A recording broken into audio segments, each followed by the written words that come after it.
আল্লাহ নিজের হাতে রমজান সাজাইছেন। আল্লাহ বলে, বান্দা শোনো আমি রমজানকে কেমনে সাজাইলাম। 1, পুরা মাস রোজা।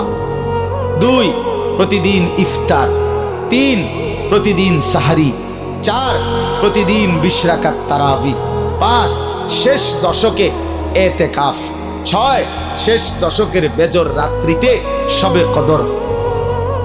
এরপরে 7, একটা নফল একটা ফরজের সমান। 8, একটা ফরজ 70টা ফরজের সমান। 9, প্রথম দশক রহমত। 10, মাঝখানের দশক মাগফিরাত।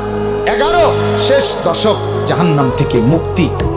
আল্লাহ বলেন, জান্নাতের দরজা খুলে দিলাম, জাহান্নামের দরজা বন্ধ করে দিলাম, সমস্ত শয়তানগুলোকে শেকলে বন্দী করে দিলাম, চারিদিক দিয়া গোলাইয়া সব গুছাইয়া বান্দা রাস্তা কেবল একটাই খোলা, দরজা কেবল একটাই খোলা। পুরা রমজান রাতে আসো, দিনে আসো, দুপুরে আসো, শুধু আমার গোলামি করবা, গুনাহ ছেড়ে দিবা, আর একটা দরজা দিয়েই সবাই ঢুকবা। শুধুই জান্নাত, শুধুই জান্নাত, শুধুই জান্নাত, শুধুই জান্নাত।